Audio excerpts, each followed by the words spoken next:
Graça e paz. Vamos trabalhar um pouco? Colossenses capítulo 1, vamos ler de 9 a 12. Por esta razão, também nós, desde o dia em que o ouvimos, não cessamos de orar por vós e de pedir que transbordeis de pleno conhecimento da tua vontade em toda a sabedoria e entendimento espiritual, a fim de viverdes de modo digno do Senhor, para o seu inteiro agrado, frutificando em toda boa obra e crescendo no pleno conhecimento de Deus, sendo fortalecidos com todo o poder, segundo a força da sua glória, em toda a perseverança e longanimidade, com alegria, dando graças ao Pai, que vos fez idôneos à parte que vos cabe da herança dos santos na luz. Tu, Pai, és o único capaz de nos fazer ver, além da letra, pelo Teu Espírito. E nós te pedimos que nesta noite, Tu falas aos nossos corações, para que em tudo Jesus Cristo seja glorificado. Nós oramos no nome dEle. Amém. Havia um homem muito rico, mas muito rico mesmo. Não tinha filhos. E ele morava numa mansão em Londres, com seu criado, a sua governante e o seu motorista. E ele morreu e pediu que fosse enterrado às 4 horas da madrugada.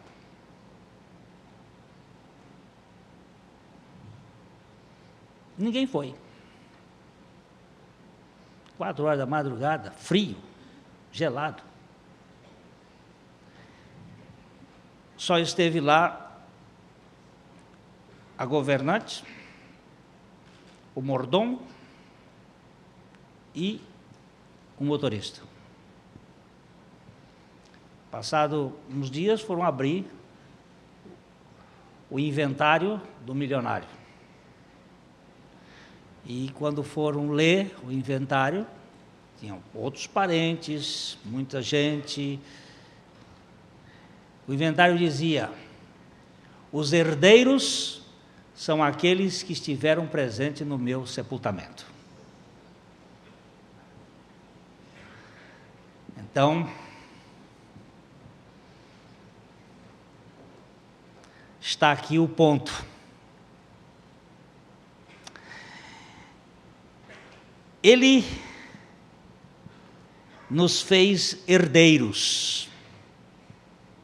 Aqui há uma expressão que diz assim: sendo fortalecidos com todo o poder, segundo a força da sua glória, em toda perseverança e longanimidade, com alegria, dando graças ao Pai, que nos fez idôneos à parte que vos cabe da herança. Como é que alguém pode se tornar herdeiro?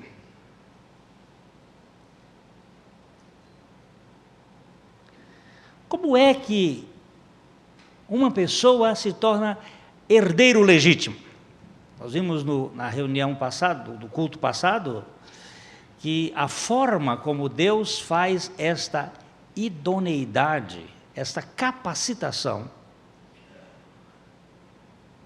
é transformando a criatura em filho. Como criatura, nós não temos direito à herança. Mas como filhos, nós somos herdeiros. Herdeiros de Deus. Herdeiros daquilo que há de mais precioso. Quando Deus mandou distribuir ou fez através de Moisés a distribuição da terra aos filhos de Israel, a tribo de Levi não recebeu nenhuma porção.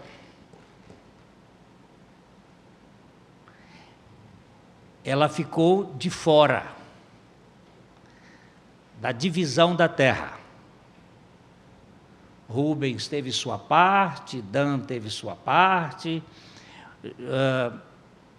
Efraim, Manassés, que eram os dois descendentes de José, tiveram sua parte, Judá teve sua parte, mas a tribo de Levi não teve. E aqui está a sua herança. Números capítulo 18, versículo 20. A palavra de Deus se refere à grande herança da tribo de Levi. Números 18, 20. Disse também o Senhor a Arão: na sua terra herança nenhuma terás, e no meio deles nenhuma porção terás. Eu sou a tua porção e a tua herança no meio dos filhos de Israel. Você diz assim, mas eles não tinham herança? Esses aí é que são os herdeiros. Existe uma história de um jovem soldado brilhante, valente, conquistador, destemido, um caráter daqueles de tirar o chapéu. E aquele moço lutou com todo o brio numa peleja e a fama dele chegou até os ouvidos do rei, que em razão do brilho e da valentia daquele soldado, o rei, impressionado com o que aconteceu, disse para ele: eu lhe dou metade do meu reino ou a mão da minha filha.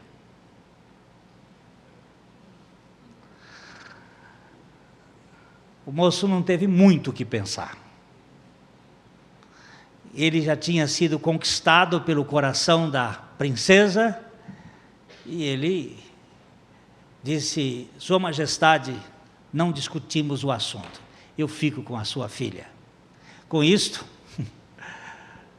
evidentemente, que ele não precisou ficar com metade do reino. Ele agora era co-herdeiro.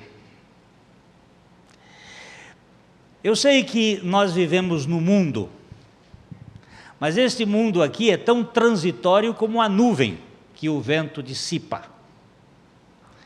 Tudo passa. Tudo é passageiro, menos o motorista e o cobrador. Nós estamos diante de um mundo transitório. E o que vamos fazer? Nós temos que saber fazer escolhas. Qual é a sua herança? Por que você se torna herdeiro? Herdeiro de quê? Tem muitas pessoas que se preocupam mais com o seu patrimônio que o fogo vai consumir. Mas Paulo está falando aqui que ele nos fez idôneos para uma herança. Em 1 Pedro capítulo 1, nos versos 3 e 4 e 5, há uma declaração muito preciosa. Bendito o Deus e Pai de nosso Senhor Jesus Cristo, que segundo a sua muita misericórdia, nos regenerou para uma viva esperança, mediante a ressurreição de Jesus Cristo dentre os mortos, para uma herança incorruptível, sem mácula, imarcessível, reservada nos céus para vós outros que sois guardados pelo poder de Deus, mediante a fé, para a salvação preparada para revelar-se no último tempo. Ele nos regenerou para uma herança. incorruptível, isto é, não se corrompe, imarcessível, isto é, não murcha, incontaminável, isto é, não pode ser maculada, reservada nos céus. Que será esta herança? Salmo 16, o verso 5, é um salmo que está falando que as partes foram divididas e que Davi diz aqui: a minha porção caiu em lugares deliciosos. E ele faz uma afirmação muito preciosa neste versículo 5.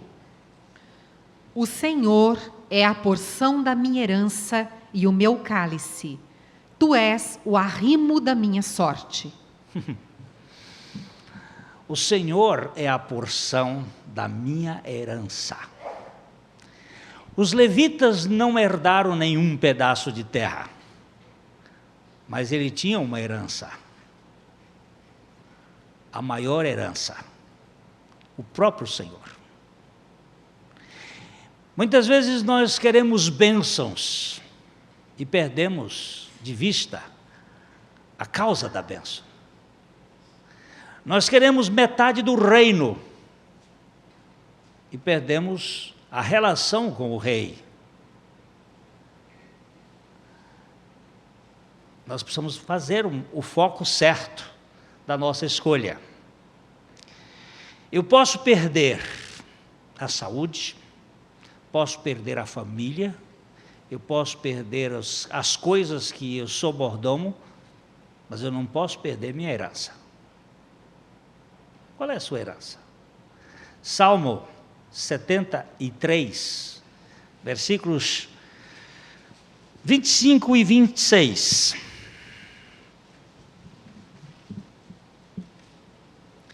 Quem mais tenho eu no céu? Não há outro em quem eu me compraza na terra. Ainda que a minha carne e o meu coração desfaleçam, Deus é a fortaleza do meu coração e a minha herança para sempre. Você tem feito essa observação? Você tem considerado este assunto como algo prioritário? Tu és a porção da minha herança. Tu és o meu cálice. Tu és o arrimo da minha sorte. É aqui que reside a experiência cristã. Jesus disse em Lucas capítulo 12, verso 34, que onde estiver o tesouro, aí estará também o coração. Porque onde está o vosso tesouro, aí estará também o vosso coração. O coração está ligado ao tesouro, aquilo que você dá maior valor. Outro dia, uma família que foi vitimada por um desastre, em que perdeu parte dos membros, disse uma coisa muito interessante. Nós vimos aonde estava a nossa expectativa.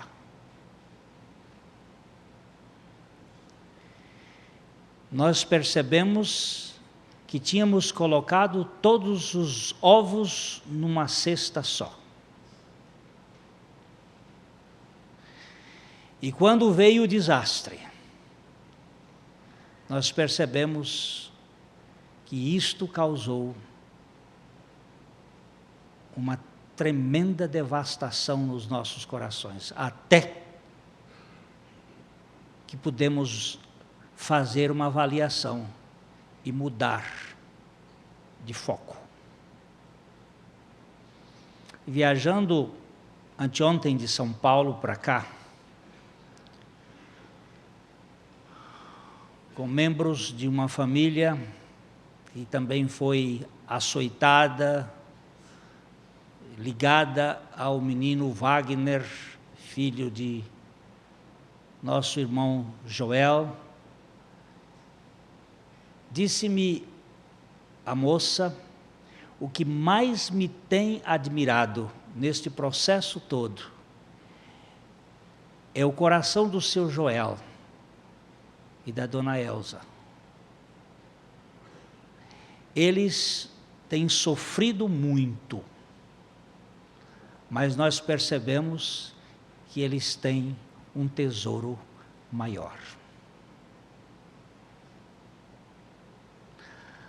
Os nossos filhos são muito preciosos, mas não podem ser o nosso maior tesouro.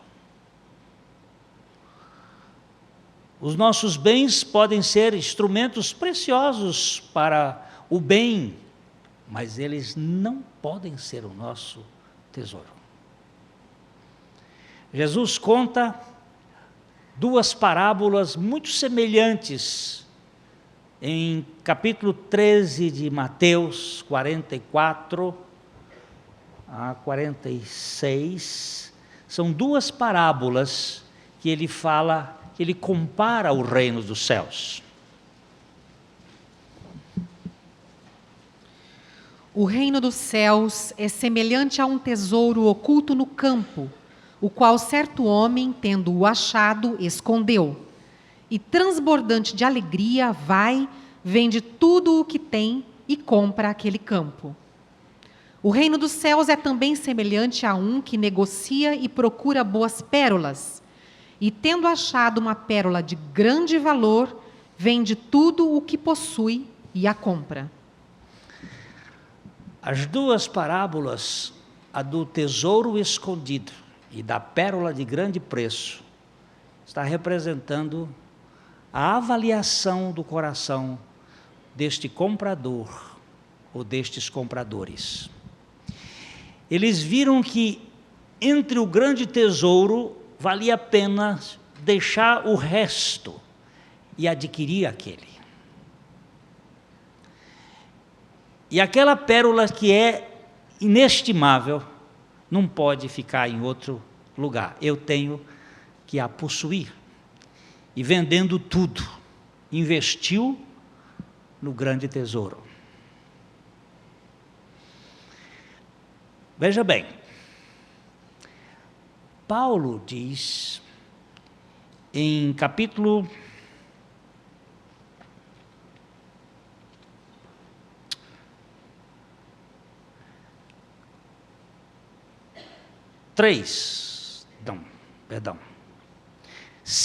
5 de Efésios.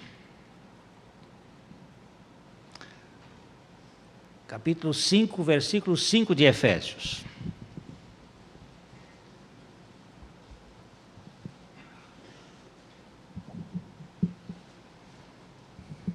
Sabei, pois, isto: nenhum incontinente, ou impuro, ou avarento, que é idólatra, tem herança no reino de Cristo e de Deus. Avarento, incontinente. O que será incontinente?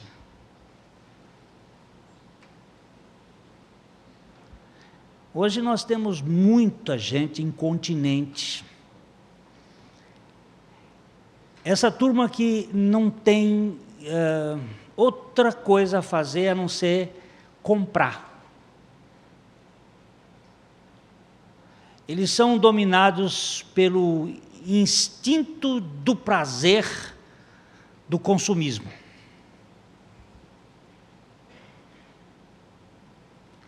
A única coisa que faz quando está um pouco tenso é comprar alguma coisa para aliviar a tensão. É uma doença psicológica muito séria, de difícil cura. Acho que só a cruz pode fazer uma obra melhor. Conheço algumas pessoas que têm acabado fortunas. E é uma doença muito encontrada nas mulheres, mais do que nos homens. E até chegam a dizer que o que um homem ajunta com uma jamanta, uma mulher tira com uma colher de café. Em pouco tempo. E aquela comprinha, é isso, o incontinente, é o sujeito que está viciado em coisas novas. Apareceu, comprou. Isto é idolatria. É uma egomania insuportável. O telefone mudou, já a tecnologia, me dá um novo. Outro dia eu vi um senhor com um Jurassic Park, daquele, pesa 4 quilos. E ele disse, este é meu velho companheiro, não dá problemas. É um homem fora de época. Nós sempre queremos aquele que tira fotografia, que agora temos a nova tecnologia, que você não precisa dar mais o cartão. Lá em São Paulo, eu assisti isso essa semana. Não precisa dar mais o cartão para o garçom. Você digita e sai lá na maquininha, o garçom não precisa levar mais seu... Ah, que maravilha! É uma incontinência. Vamos comprar. Isto faz parte da avareza, faz parte da idolatria. E Paulo diz, esses não têm herança no reino de Deus. Gastam com o supérfluo, com aquilo que não tem valor, e deixam de investir naquilo que tem significado. Jesus disse, olha, granjeai amigos com as riquezas da iniquidade, para que quando estas vos faltarem, estes vos recebam nos tabernáculos eternos. Vocês querem destrinchar isso aqui? É fácil. Granjeai amigos, fazei amigos, foi o projeto de Deus em Cristo. Ele disse, eu não vos chamo de servos, mas de amigos. Amigo é um termo de intimidade dos filhos de Deus. Fazei amigos com as riquezas de origem iníqua. Nenhuma riqueza tem origem santa. Não é que a riqueza seja injusta, mas toda a origem da riqueza é o pecado. Se não houvesse pecado, ninguém juntava. Haveria um mundo mais igualitário. Não haveria essa questão. Porque até os partidos de esquerda têm malas. E fazem negócios.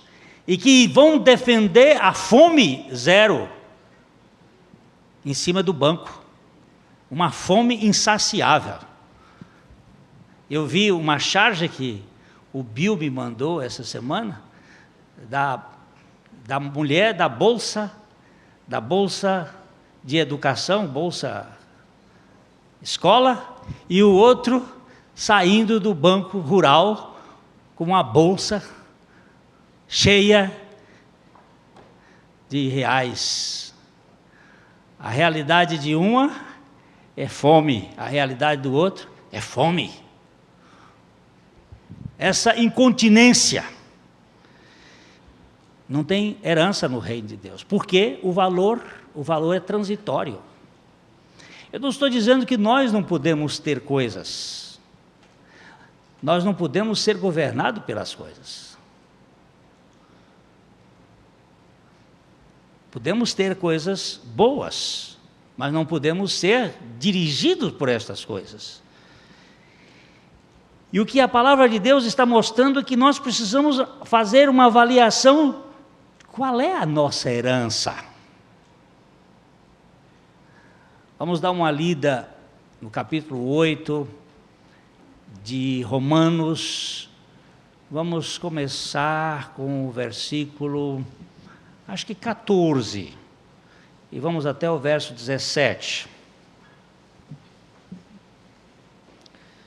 Pois todos os que são guiados pelo Espírito de Deus são os filhos de Deus. Quem são os filhos de Deus? Leia outra vez. Pois todos os que são guiados pelo Espírito de Deus são filhos de Deus. Quem são os filhos de Deus? Os guiados pelo Espírito de Deus. Continua, minha irmã. Porque não recebestes o espírito de escravidão para viverdes outra vez atemorizados, mas recebestes o espírito de adoção, baseados no qual clamamos Abba, Pai. O próprio Espírito testifica com o nosso espírito que somos filhos de Deus. Ora, se somos filhos, somos também herdeiros, herdeiros de Deus e co-herdeiros com Cristo. Se com Ele sofremos, também com Ele seremos glorificados. Tem uma partinha aí que a gente devia cortar. Se com Ele sofremos. Essa não é lá muito boa, não. Vamos tirar essa da Bíblia? Não dá para tirar, não. Os herdeiros são herdeiros em tudo. Não são herdeiros só da glória. São herdeiros também dos sinais dos cravos.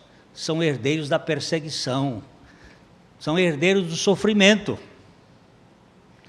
Mas aqui nós temos uma coisa extraordinária. Olha, se somos filhos, somos herdeiros. Herdeiros. Herdeiros de Deus e co-herdeiro com Cristo. E agora vamos pegar um pouquinho aqui. Papai morreu, mamãe era meeira. Então ela ficou com 50%. E ele tinha 7 filhos. E nós ficamos com 1/7 da parte dele. 50% era de mamãe. E os outros 50%, 1/7 para cada filho. Depois mamãe morreu. E de novo, outro inventário, e 1/7 para cada filho. De modo que eu fiquei com 1/7 da herança dos meus pais. Mas se fosse no caso de Deus, não. Não. Porque você diz assim, mas Deus tem muitos filhos. Cristo é o herdeiro. E nós somos co-herdeiro. Significa o seguinte, que tudo que é de Cristo é meu.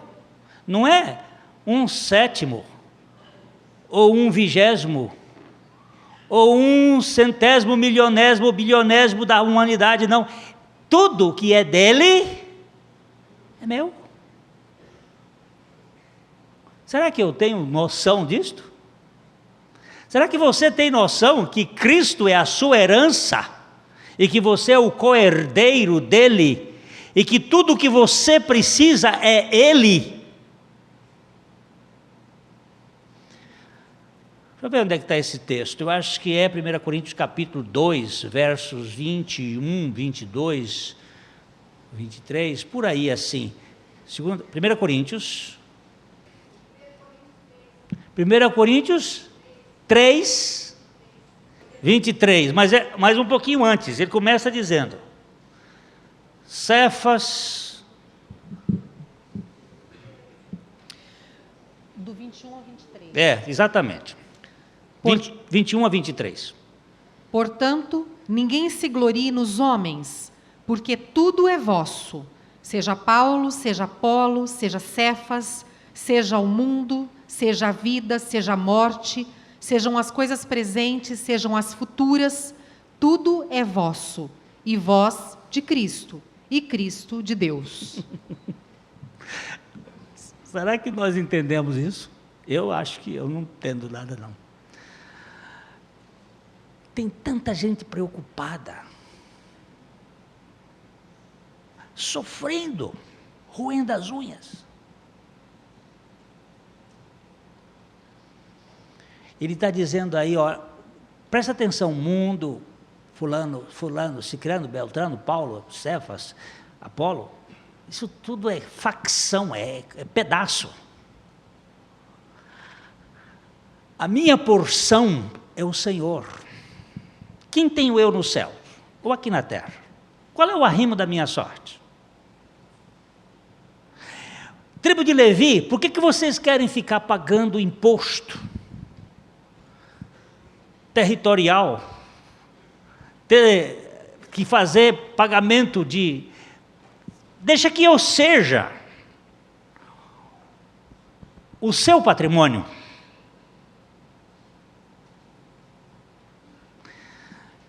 E aí ele diz assim, vocês prestem atenção onde é que está a herança. Tudo é vosso. Será que isso é verdade?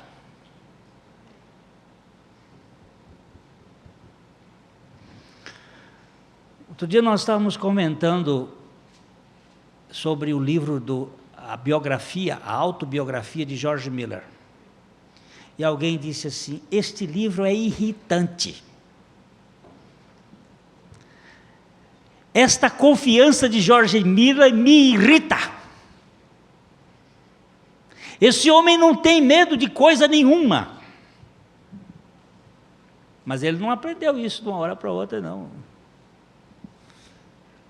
Teve momentos lá que ele ficou, momento que a coisa estava dura, não entrava nada, aquele mundo de criança, aí apareceu uma mulher com um anel de brilhante, que daria para vender e cobrir alguma coisa. E o George Miller não teve conversa, arrancou o anel e foi até o vidro e botou assim, Deus é fiel. O diamante corta bem o vidro. E ele escreveu, Deus é fiel. Mas depois de passado uns dias, de novo veio a crise. E quando ele estava naquele momento de luta, ele olhou para o vidro e disse, tem um retrato dali, Deus é fiel.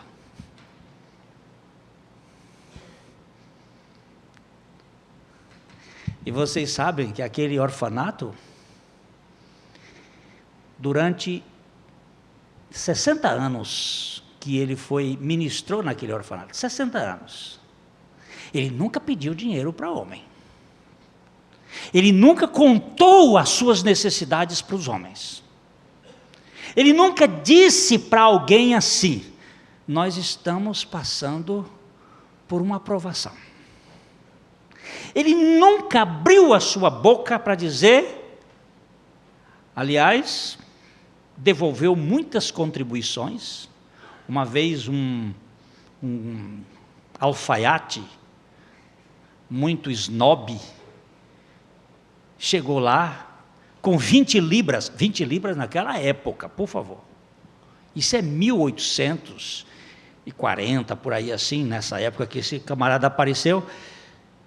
20 libras. Vimos aqui trazer uma oferta para o senhor. Ele disse, eu sei que você tem dívidas na cidade. Vá pagar as suas dívidas. Porque você está representando mal o seu senhor. Não aceito oferta de endividado. E o homem teve que pagar as dívidas, porque o George Miller, ele era sério. E ele foi pagar as dívidas. Outra vez, o rei da Inglaterra veio lá e chegou todo pomposo. Queremos saber quais são as necessidades do seu orfanato, que a coroa britânica quer colocar uma verba à disposição aqui do orfanato. E ele, curvando-se muito elegantemente, com toda a cortesia, disse: Sua Alteza, não estou autorizado a dizer quais são as nossas necessidades para nenhum súdito do Rei dos Reis. Nossas necessidades são ditas para aquele que é o arrimo da nossa sorte. É irritante, eu confesso. Mas aquele homem sabia quem era a herança dele.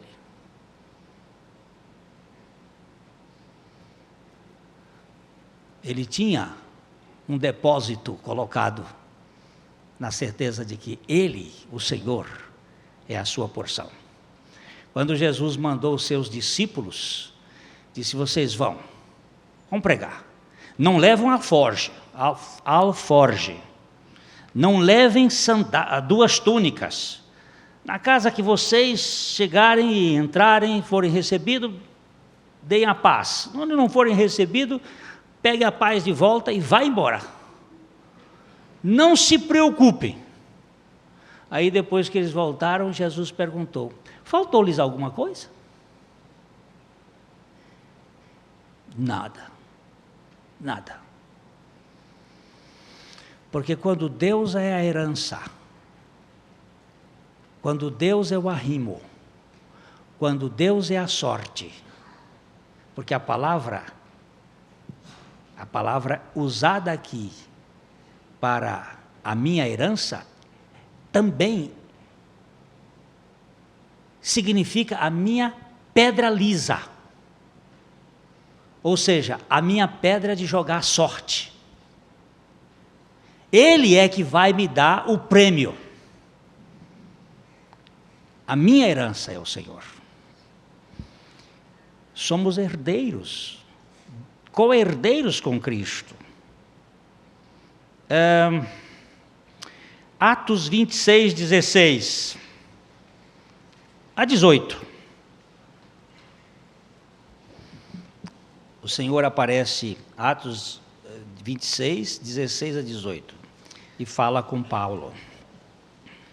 Mas levanta-te e firma-te sobre teus pés, porque por isto te apareci, para te constituir ministro e testemunha, tanto das coisas em que me viste, como daquelas pelas quais te aparecerei ainda, livrando-te do povo e dos gentios, para os quais eu te envio, para lhes abrires os olhos e os converteres das trevas para a luz, e da potestade de Satanás para Deus, a fim de que recebam eles remissão de pecados e herança entre os que são santificados pela fé em mim. Paulo, levanta, Paulo. Vai para onde eu te mandar. Eu vou te mandar aí para o meio dos gentios, para que você pregue, a fim de que os seus olhos sejam abertos e eles se convertam, e eles sejam convertidos das trevas para a luz, das potestades de Satanás para Deus.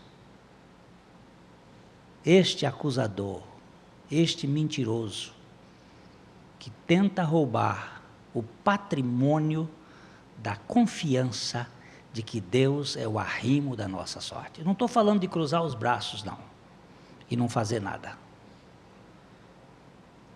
Eu estou falando de confiança.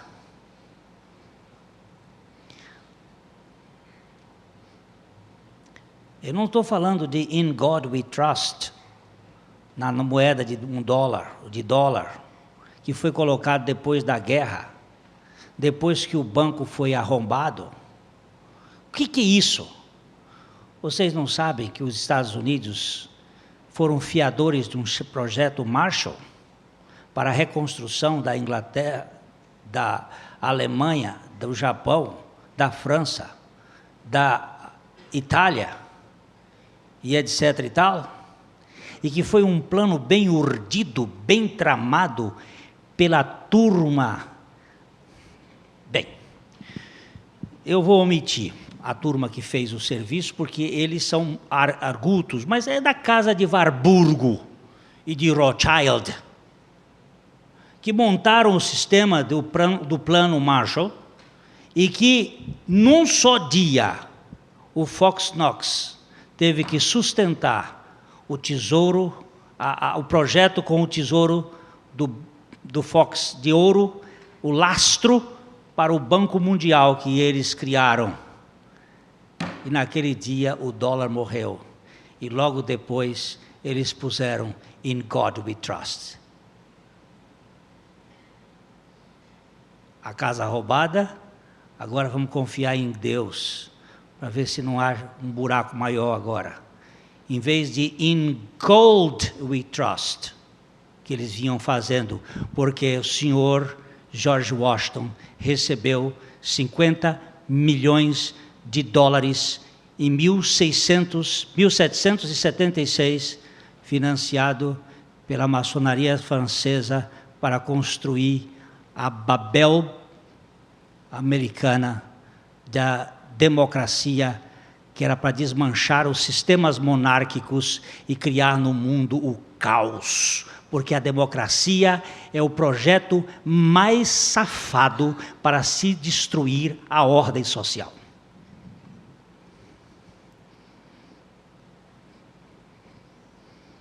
Hoje eu estou pesado.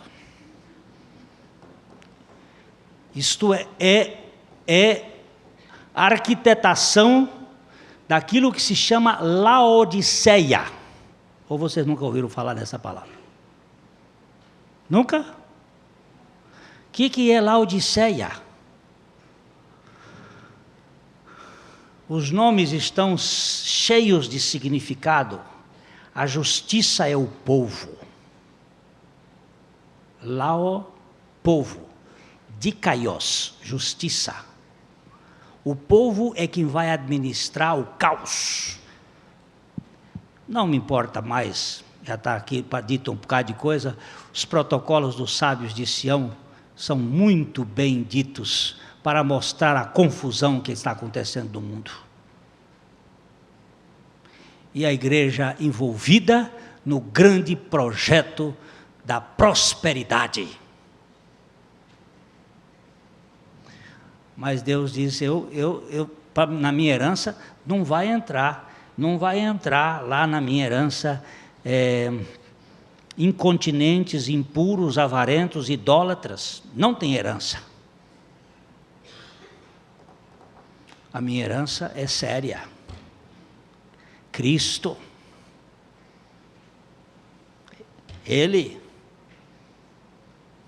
Deixa eu contar umas histórias para vocês.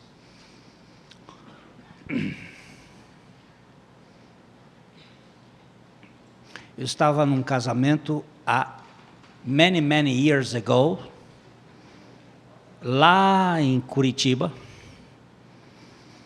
Uma dama daqui da cidade de Londrina estava neste evento. De repente ela se dirigiu a mim e disse: reverendo, eu tenho um dinheiro para a sua igreja. Dinheiro para a minha igreja? Eu não tenho igreja. Não, para a igreja, dinheiro.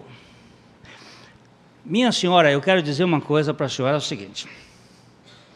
Se a senhora for lá e puser o dinheiro no gasofilácio da igreja em espécie, botou, eu não sei. Ele não tem cara nem cor.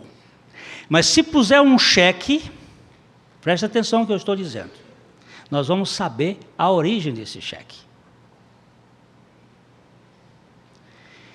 E dependendo da origem, o tesoureiro está autorizado a rasgá-lo. Ela começou a rir.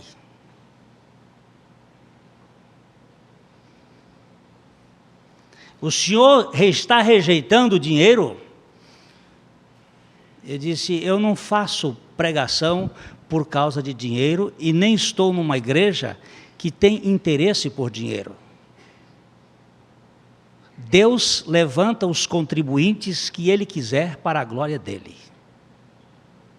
da maneira como Ele sabe fazer. Nós não usamos sacola e nem fazemos nenhuma questão de fazer propaganda de questões de contribuição, ainda que saibamos que a contribuição é uma bênção para aquele que contribui, porque Deus não precisa de dinheiro de ninguém. Quem precisa ser livre da avareza sou eu. E quem precisa aprender a contribuir sou eu. Não é Deus que precisa de dinheiro. Mas o senhor quer dizer que o senhor não quer o dinheiro? Eu já disse para a senhora, se a senhora colocar lá aí em espécie, e um dia houve alguém que colocou aí 10 mil dólares em nota de... botou, foi para a construção. Não sei o tamanho, não sei de onde veio, mas se puser cheque, pode saber. A gente vai saber de onde esse cheque vem. Porque depois, se abrir as contas precisam ser abertas. E se abrir as contas,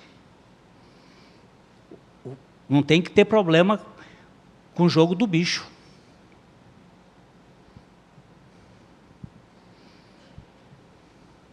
É limpo. O que significa isto? Que nós precisamos ter a certeza de que Deus é o arrimo da nossa sorte, a nossa herança, e que Ele cuida. Ele cuida de detalhes. Ainda há pouco o Júlio cantou no primeiro culto que esse Deus que cuida de cabelo, Ele cuida de detalhes. Agora, como é que vai passar fome quando Deus é o arrimo da sorte? Espera, profeta. A rainha Jezabel está contra você. Ele chegou a ter depressão. Se vocês quiserem estudar bem o caráter de Elias, vocês vão ver que Elias fraquejou. Mas lá a corrente do Querite secou.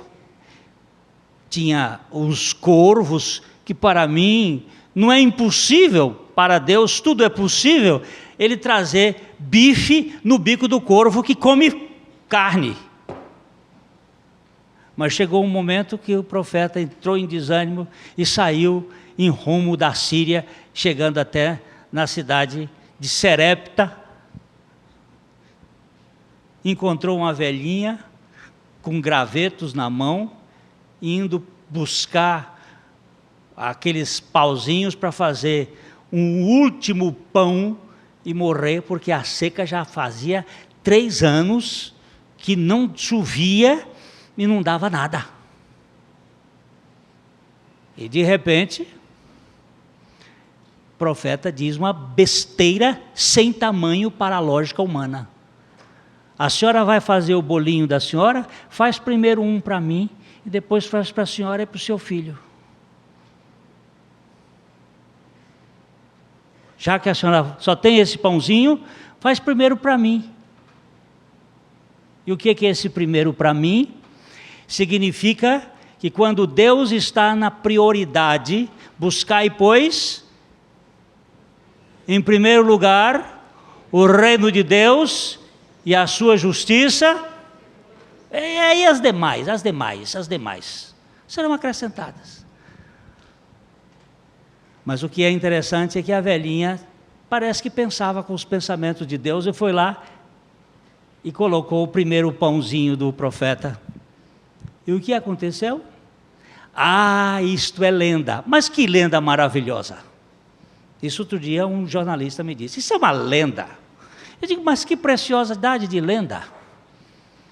Me dá fé para eu crer que assim Deus funciona. E mesmo esta lenda está me dando tanta força que eu prefiro ficar com ela do que com a sua incredulidade, que não está lhe dando nenhuma condição de você ser seguro.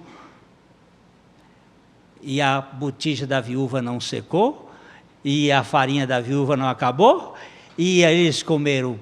Mas por que isto? Porque Deus é o arrimo da minha sorte. Herança. Hebreus 9:15, já estamos chegando para o fim, mas ainda tem muita coisa para dizer, viu? Mas é que hoje não dá mais.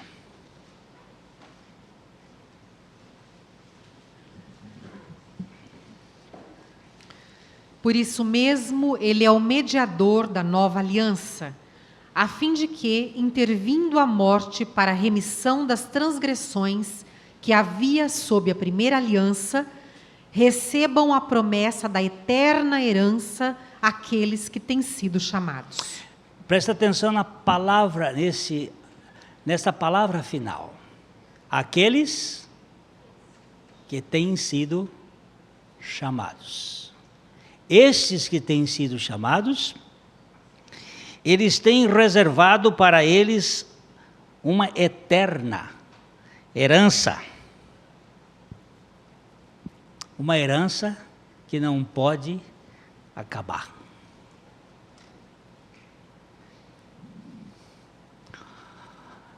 Ontem eu vi um programa na TV Senado. Eu estou vendo muitas coisas interessantes na TV Senado, ultimamente. E nesse programa, era as festas de Santo Antônio, São João e São Pedro, aí pelo interior do Brasil. E uma velhinha contando a importância de São Pedro, o santo dos pescadores. E o São Pedro trabalhou a noite toda. E o São Pedro estava cansado. E Jesus disse assim: bota a rede do outro lado aí, rapaz. E sabe o que aconteceu? A rede arrebentava de tanto peixe. Era nordestina. Mas ele não era um expert pescador e vai escutar um rabino qualquer que manda só mudar de lado da rede. É aí onde está o negócio da herança. Se ele mandar, ele é minha herança. Do outro lado tem peixe. E você fica estupidamente trabalhando a noite toda de um lado só? Vá para o lado que Jesus mandar você fazer. Olhe para ele como o arrimo, como a sua herança, como a sua porção. E a minha porção caiu em lugares deliciosos. Que lugares deliciosos são estes? Senhor Jesus, Tu és o fiador da minha conta. Tu és aquele que é o administrador da minha vida. Eu não quero outra herança. É isso que eu entendo quando o apóstolo diz: dando graças ao Pai que vos fez idôneos à parte da herança dos santos na luz. Que herança é essa, pastor Júlio? Olha, ele nem sabe que herança é. Mas não é só ele, não. Eu também não sei. Nós estamos vivendo de chapéu na mão, criticando, murmurando, reclamando. Amanhã de manhã você sai daqui hoje à noite, vai lá, ainda tem Fantástico, tem outra coisa, vamos ver um pouquinho. O Brasil ganhou da Alemanha ontem. Aí ainda tem umas conversas mais amenas, mas amanhã de manhã começa o pega. O resto você completa. Começa a crise, o problema. E eu tenho. Onde é que está o seu tesouro?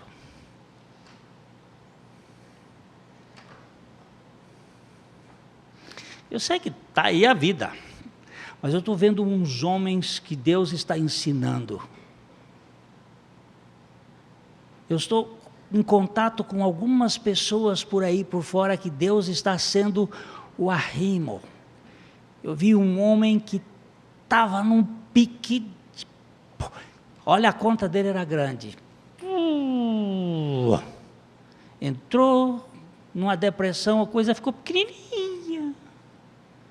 E aí ele começou a usufruir da graça de Deus. Estive com ele outro dia, mas que coisa gostosa. O bicho parece um cavalo manga larga, não, é cavalo quarto de milha fogoso, desses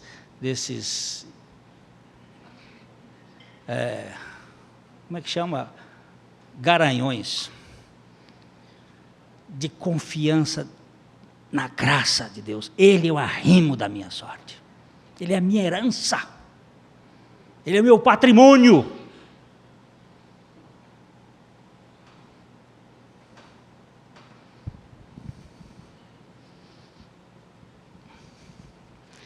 Eu vou parar aqui, irmãos, que já está muito tarde. E tem muita coisa mais para dizer, mas domingo que vem eu continuo no primeiro culto. Pode ter certeza. Nós vamos continuar nesse assunto da herança de Deus e dessa miudice que nós estamos vivendo. Sem alegria, sem gratidão e com uma herança contaminada, preocupada.